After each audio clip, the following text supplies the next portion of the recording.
Әжесі қайтыс болар алдында бір құпияны айтты. Бірақ сол құпия Айсәулудің бүкіл өмірін төңкеріп жібереді деп ешкім ойлаған жоқ. Айсәулу сол түні ұйықтай алмады. Ауылдың шетіндегі ескі үйдің іші тым-тырыс еді.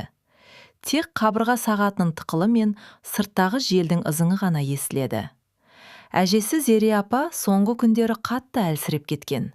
Дәрігерлер үміт аз екенін айтып кеткен соң, бүкіл әулет кезек-кезек келіп жағдайын сұрап жүрді. Бірақ әжесі бәрімен емес, тек Айсәулумен ғана оңаша қалуды сұрады. «Қызым, уақыт аз қалды», деді әжесі әр сөзін әрең айтып. «Мен саған осыны ертерек айтуым керек еді». Айсәулу әжесінің қолын қысып жыламауға тырысты. «Әже, үндемеңіз, бәрі жақсы болады». Зере апа басын баяу шайқады. «Жоқ, балам, сен бұл үйдегі шын немере емессің». Айсәулудің жүрегі тоқтақ қалғандай болды. Құлағы шулап, көзі қарауытып кетті. Ол әжесіне сене алмай қарады. Бірақ ең қорқыныштысы, әжесі әлі бәрін айтып болған жоқ еді. Айсәулу үнсіз отырып қалды. Әжесінің әлсіз дауысы бөлмені одан сайын суытып жібергендей болды. Сыртта иттер алыстан үріп, тын бір түрлі ауыр сезілді. Ол әжесінің сөзін қайта-қайта ой елегінен өткізіп отырды. «Сен бұл үйдегі шын немере емессің». Мұндайды адам түсінде де естігісі келмейді. «Әже, не айтып жатырсыз?»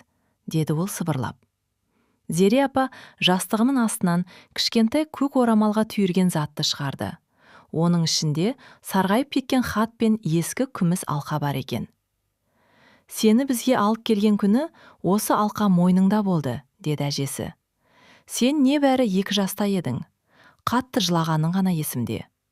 Ал сені әкелген әйел, осы баланы аман сақтаңыздар, уақыты келгенде шындықты айтыңыздар деп кетіп қалды». Айсәулудің жүрегі дүрсілдеп кетті. «Сонда менің әке-шешем қайда?»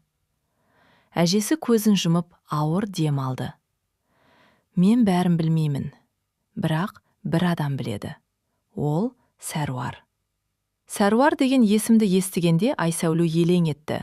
Бұл есім оған таныс сияқты еді, бірақ нақты қайдан білетінін бірден есіне түсіре алмады. Әжесі әдетте өткенді көп айтпайтын, әсіресе жас кезінде болған оқиғаларды мүлде қозғамайтын. Сондықтан бұл есімнің дәл қазір аталуы тіпті күмәнді көрінді. «Сәруар кім?» деді Айсәулу даусын әрең шығарып. «Бұрын осы ауылдың жанындағы теміржол бекетінде жұмыс істеген», деді әжесі. «Сол әйел сені бізге түн ішінде алып келгенде, оны көрген жалғыз куә сол кісі». Айсәулу орнынан тұрып кетті. Ойы астан-кестең. Әжесі көп нәрсені айтып үлгермей қалатындай көрінді. Ол шұғыл сұрақтарды жаудыра бастады. «Неге ата-анама айтпадыңыз? Неге маған бұған дейін ештеңе демедіңіз? Неге бәрі өтірік болды?» Әжесі көзінен жас шығарып: «Өтірік емес, балам. Біз сені шын жақсы көрдік. Сен біздің тағдырымызға сый болған бала едің», деді. Айсәулудің жүрегі сыздап кетті. Ашу мен аяушылық араласып, не сезіп тұрғанын өзі де түсінбей қалды.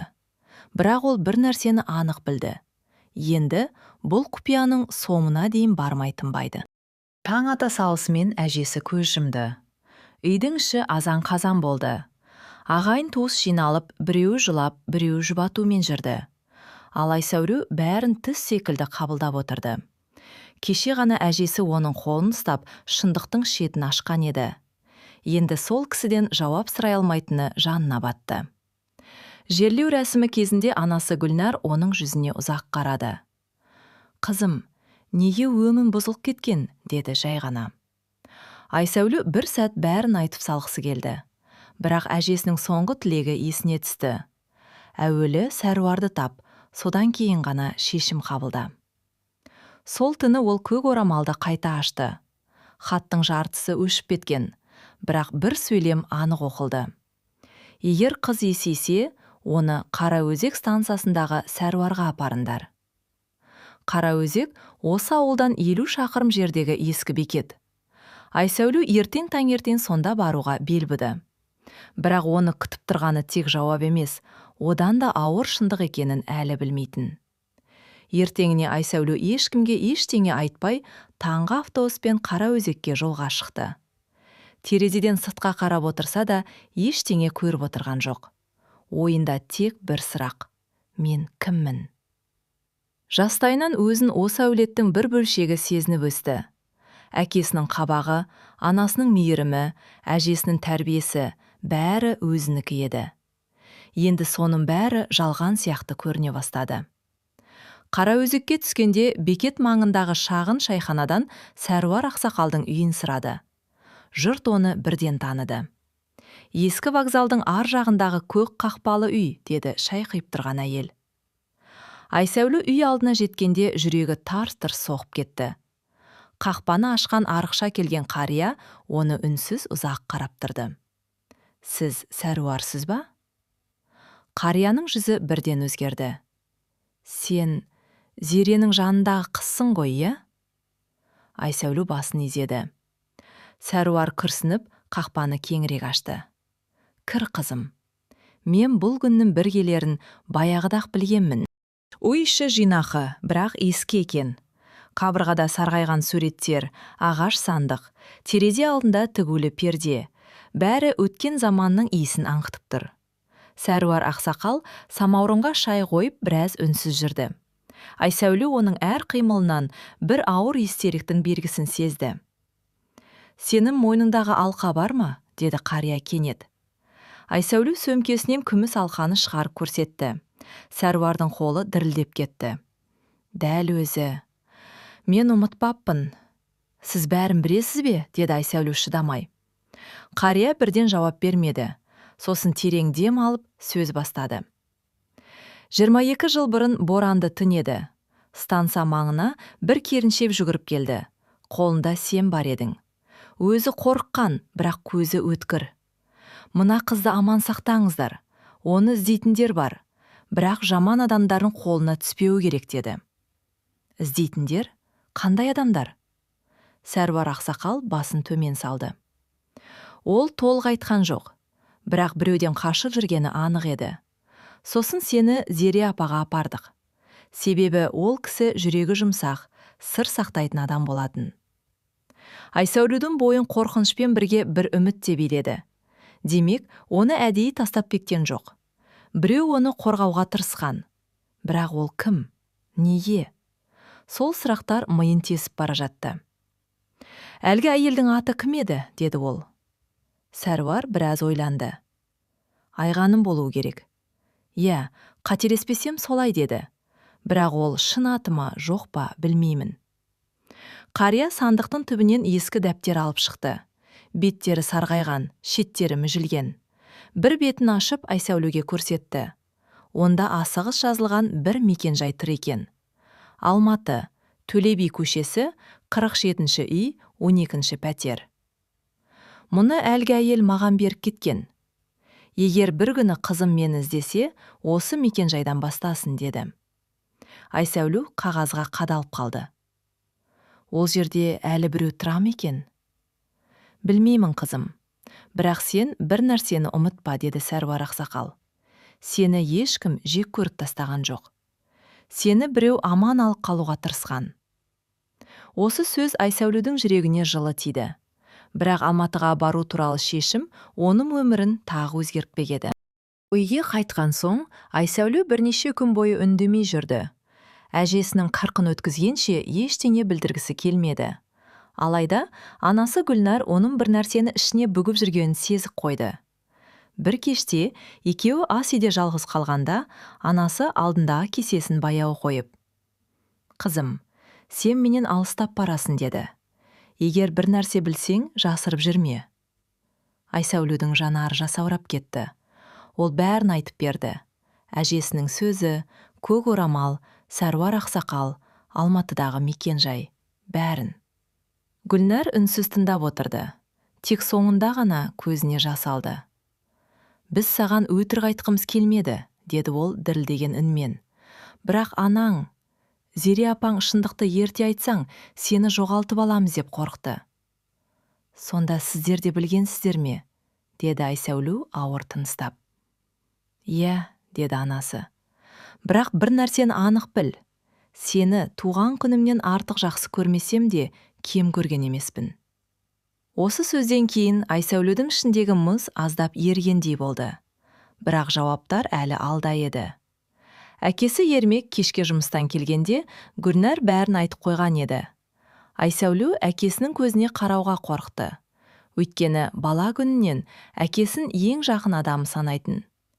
Ермек үнсіз келіп қызының жанына отырды. Ренжідің бе? Деді ол жай ғана. Айсәулу жылап жіберді. Білмеймін, әке. Мен өзімді бөтен адам сияқты сезініп кеттім. Ермек оның басынан сипады. Жоқ, қызым, сен бізге бөтен болған емессің. Біз сені таңдаған жоқпыз, саған тағдыр жолықтырды. Бірақ сол күннен бастап сені өз қызымызда емес, өз қызымыз деп өсірдік. Онда неге үндемедіңіздер? Қорықтық, деді әкесі. Бір күні шындықты біліп, бізден кетіп қалады деп қорықтық. Айсәулу сол сәтте олардың да азап шеккенін түсінді. Бұл тек оның емес, осы отбасындағы бәрінің жүрегінде жатқан ауыр құпия екен. Келесі аптада ол Алматыға баратынын айтты. Ермек бірден. Жалғыз бармайсың, мен сенімен бірге барамын деді. Алматыға кіргенде Айсәулудің жүрегі ерекше соқты.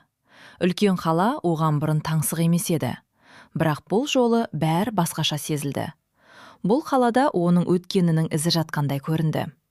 Әкесі екеуі Төле би көшесіндегі ескі 5 қабатты үйді ұзақ іздеп жүріп тапты. Подъездің сырты тозған. Есік алдында орындықта 2 кемпір отыр екен. Кешіріңіздер, 12-ші пәтерде бұрын Айғаным деген кісі тұрған ба? Деп сұрады Айсәулу. Кемпірлер бір-біріне қарап алды. Айғаным? Баяғы тігінші келіншек пе? Деді бірі. Иә, тұрған, бірақ көп жыл бұрын көшіп кеткен. Айсәулу демін ішіне тартып. Қайда кеткенін білесіздер ме? Екіншісі ойланып. Қателеспесем, қызық тағдыр болды оның. Күйеуі ерте қайтыс болды дейтін. Бір кезде қала шетіндегі балалар үйінде жұмыс істеді. Кейін сырқаттанып, шамалған жаққа туыстарына кетіпті.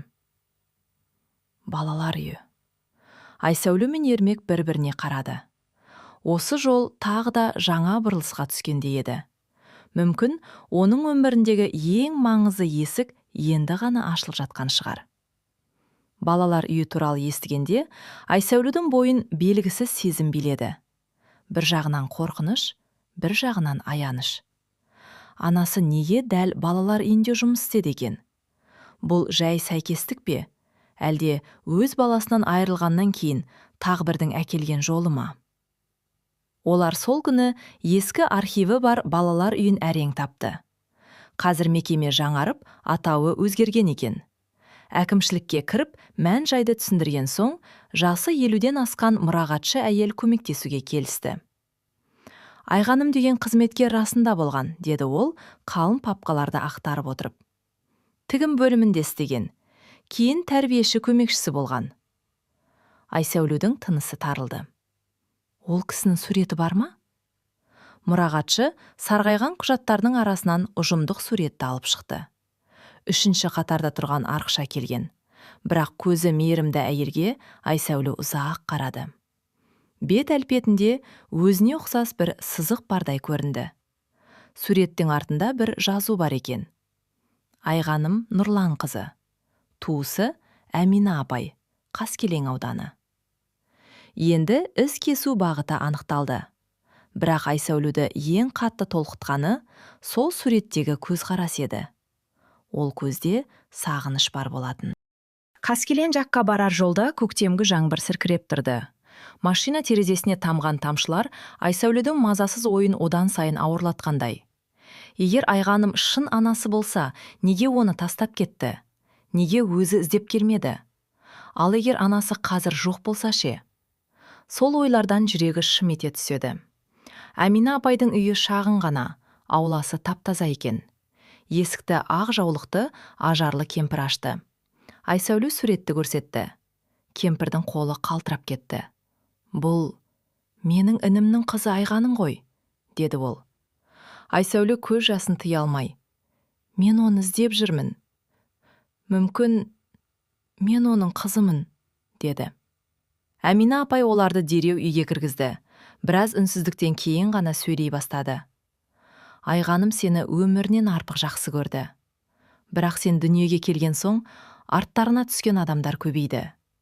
Сенің әкең бір істің куәсі болып қаза тапқан. Айғаным сені аман сақтау үшін жасыруға мәжбүр болды». Айсәуле сілейіп қалды. Демек, бәрі кездейсоқ емес еді. Әмина апай сөзін жалғастырғанда, бөлме іші тым-тырыс болып кетті. Тіпті қабырғадағы сағаттың дауысы да анық естіліп тұрды. «Сенің әкең Нұрлан адал адам еді», деді ол. «Құрылыс саласында істейтін. Бір жемқорлықтың бетін ашпақ болған. Содан кейін белгісіз жағдайда көз жұмды. Айғаным қорқып қалды. Өзіне де, саған да қауіп төнгенін сезді». «Сонда анам мені құтқару үшін беріп кеткен бе?» деді Айсәуле дірілдеп. «Иә, ол сені балалар үйіне де тапсырмай, сенімді адамдар іздеді. Зере апаңды сырттай жақсы білетін. Ол балаға жамандық жасамайды деп сенген». Айсәуле жылап отырса да, ішіндегі ауыр тас сәл жеңілдегендей болды. Анасы оны қаламағандықтан емес, қорғау үшін алыстатқан екен. «О, қазір қайда?» деді ол асыға. Әмина апай күрсінді. «Тірі, бірақ ауыр науқастан кейін әлсіреп қалды. Осы жақта, тау етегіндегі шағын үйде тұрады. Көптен бері ешкіммен араласпайды. Сені өмір бойы іздеді, бірақ табуға батылы жетпеді». Осы сәтте Айсәуледің бүкіл денесі шымырлап кетті. Көп күткен кездесу тым жақын еді. Айғаным тұратын үй ауыл шетіндегі тыныш көшеде екен. Кішкентай ғана ақ үйдің алдында өрік ағашы жайқалып тұр. Қақпа алдына келгенде Айсәуледің аяғы әлсіреп, жүрегі тамағына тығылғандай болды. Ермек оның иығына қолын қойып, үнсіз демеу берді. Есікті орта жастағы көрші әйел ашты. «Айғаным апай үйде, бірақ соңғы кезде көп адаммен сөйлеспейді», деді ол. Айсәуле есікті баяу қақты. Іштен әлсіз аяқ дыбысы естілді. Есік ашылып, шашына ақ кірген, жүзі жүдеу, бірақ көздері терең әйел көрінді. Ол алдымен Ермекке, сосын Айсәулеге қарады. Бір сәтке қатып қалды. «Кім едіңдер?» деді баяу. Айсәуле алқаны алақанына салып көрсетті. Әйелдің ерні дірілдеп кетті. Көзіне жас толды. «Жоқ, бұл мүмкін емес». «Мен Айсәулемін», деді қыз әрең. Айғаным есік жақтауына сүйеніп қалды. Көзінен аққан жасты сүртуге де шамасы жетпеді. «Қызым, сен тірісің бе?» Осы бір ауыз сөз Айсәуледің жүрегіндегі бос орынды бір сәтте толтырғандай болды. Екеуі құшақтасқан сәтте жылдар бойы жиналған сағыныштың салмағы еріп кеткендей болды. Айғаным еңіреп жылады. Айсәуле да көз жасына ие бола алмады. Бірақ бұл мұңның ғана емес, табысудың жасы еді. Үйге кірген соң Айғаным ұзақ уақыт сөз таба алмай отырды. Сосын баяу ғана бәрін айтып берді. Күйеуі Нұрланның өлімінен кейін белгісіз адамдар оны аңдыған. Бірнеше рет қорқытқан хат та келген. Бір жолы түнде терезесін сындырып кеткен. Сол кезде ол жалғыз қызының амандығы үшін бәріне дайын болған. «Мен сені тастаған жоқпын, қызым», деді ол еңіреп. «Мен сені аман қалдырдым. Бірақ кейін сені іздеп баруға қорықтым. Сенің өміріңе қайта қауіп төнеді деп ойладым». Айсәуле оның қолын ұстады. «Мен сізге ренжімеймін. Енді бәрін түсіндім». Ермек те үнсіз отырып тыңдап, соңында: «Сіз қызды бізге аманат еттіңіз. Біз оны қадірлеп өсірдік», деді. Айғаным оған алғыс айтып, жылап басын изеді. Бұл кездесуде өкініш те бар еді, бірақ кінәдан гөрі мейірім басым болатын. Кеш батқанша олар сөйлесіп отырды. Айғағаным ескі сандықтан бірнеше зат шығарды. Айсәуледің кішкентай кезіндегі көйлек, бір сурет, сосын көгілдір түсті жұмсақ ойыншықтың жартысы. Айсәуле таңғалып қарады. «Менде дәл осындай ойыншықтың екінші жартысы бар», деді ол. Айғаным жылап жіберді. «Иә, мен оны әдейі екіге бөлгенмін», бір күні қызым келсе танырмын деп. Айсәулу сөмкесінен өзінің ескі ойыншық бөлігін алып шықты. Екеуі дәл келді. Сол сәтте барлық күмән сейілді. Бұл шын ана мен қыздың байланысы еді. Айғаным суреттегі жас жігітті көрсетіп, бұл сенің әкең Нұрлан, сен соған қатты ұқсайсың деді. Айсәулу суретке ұзақ қарады. Алғаш рет өзінің бет жүзінен біреудің ізін анық көргендей болды. Бірақ ол бір шындықты да анық сезді. Оны дүниеге әкелген адамдар бөлек болғанымен, өсірген ата-анасының орны бөлек. Сол кеште ол өз жүрегінде екі жаққа да орын бар екенін түсінді. Келесі күндері Айсәулу қаскелең мен ауылдың арасында қатынап жүрді. Бір күні Айғанымның қасында болса, бір күні Гүлнәр мен Ермектің жанында болатын. Басында ол екі әлемнің арасында қалғандай сезінді. Біріне жақындаса, екіншісін ренжітіп алам ба деп қорықты. Бірақ күтпеген жерден бәрін жеңілдеткен Гүлнәр анасының өзі болды. «Қызым», деді ол бір күні, «анаң табылғанына қуану керек. Біз сені бөліспейміз, біз сені жақсы көреміз». Сол сөзден кейін Айсәулудің іші жылып сала берді. Ермекте: «Бір қыздың екі анасы болуы бақытсыздық емес. Бұл екі есе мейірім», деді күліп. Көп ұзамай олар Айғанымды ауылға қонаққа шақырды. Алғашқы кездесуде бәрі қысылып отырды. Бірақ кешке қарай дастархан басында мұз еріді. Айғаным Гүлнарға ұзақ қарап, «Қызымды аман өсіргеніңіз үшін рахмет», деді. Гүлнәр оның қолын ұстап, «Ол тек сіздің ғана емес, біздің де қызымыз», деді. Осы сәтте жараланған жүректер біртіндеп жазыла бастаған еді. Ауылға қайтадан көктем толық келген. Қора жақтан қозылардың дауысы шығып, аула іші балғын иіске толды. Айсәулу бұрынғыдай емес, әлдеқайда сабырлы болып қалғанын байқады. Ішіндегі көп сұрақтың жауабы табылған соң, ол алғаш рет өз өміріне сырттан қарап тұрғандай күй кешті. Зере әжесінің неге соңғы сәтте бәрін айтқанын да енді түсінді. Әжесі құпияны өзімен бірге алып кеткісі келмеген, қыздың тамырын білуге хаққы бар екенін сезген. Сол үшін соңғы күшін жинап, шындықтың есігін ашқан. Айсәулу сол күні әжесінің бейітіне жалғыз барды. Қолына ақ гүл ұстап, ұзақ үнсіз тұрды. «Әже, сізге рахмет», деді сыбырлап. «Басында ауыр болды, бірақ сіз мені шындықтан айырмадыңыз». Жел баяу ғана соғып тұрды. Айсәулуге бұл бір белгі сияқты көрінді. Ол енді өткенге өкпемен емес, түсіністікпен қарай бастады. Өйткені шындық кейде жанды ауыртса да, адамды өзіне жақындатады екен. Бір айдан кейін Айғанымның денсаулығы да сәл түзеле бастады. Дәрігерлер таза ауа мен тыныштық көмектесіп жатқанын айтты. Ол бұрынғыдай тұйық отырмай, кейде күліп те қоятын болды. Ең бастысы, енді жалғыз емес еді. Айсәулу жиі келіп тұрды. Кейде бірге тамақ жасап, кейде ескі суреттерді қарап, кейде жай ғана үнсіз шай ішіп отыратын. Бір күні Айғаным: «Қызым, мен сенен бір нәрсе сұрайын деп едім», деді. «Айтыңыз». «Егер қарсы болмасаң, мен сенің өміріңе енді жай қонақ емес, анаң болып араласқым келеді. Бірақ сенің отбасыңа зияным тимесін». Айсәулу күлімсіреп: «Менің отбасым енді үлкенірек болды», деді. Осы сөз екеуіне де жеңіл тиді. Көп ұзамай Айсәуле үйінде шағын дастархан ұйымдастырды. Екі жақтың адамдары жиналды. Бұрын бір-біріне бейтаныс болған жандар сол кеште ортақ тағдыр арқылы туыстай жақындасып кетті. Ешкім ешкімнің орнын тартып алған жоқ. Керісінше, бәрі бір жоғалған бөлікті орнына қойғандай болды. Жаздың басында Айсәулу ауладағы орындықта отырып ұзақ ойға батты. Бірнеше ай бұрын ол өзін кім екенін білмей, жүрегі алай-дүлей күйде жүрген еді. Ал қазір өмірі бұрынғыдан да мағыналы болып көрінді. Ол бір емес екі ананың мейірімін, екі әкенің қамқорлығын, бір әженің батыл жүрегін арқалап отырғанын түсінді. Зере әжесінің соңғы құпиясы алғашында қорқынышты естілгенімен, ақырында оны өз түбіне, өз тамырына жеткізді. Айсәулу енді шындық адамды бөліп тастамайтынын, керісінше дұрыс қабылданса, жүректерді жақындастыратынын білді. Сол күні бүкіл отбасы жиналды. Гүлнар самаурын қойып, ермек күліп жүр. Айғаным бауырсақ жайып отыр. Айсәуле бәріне қарап тұрып, көзіне жас алды. Бірақ бұл жолы ол мұңның жасы емес еді.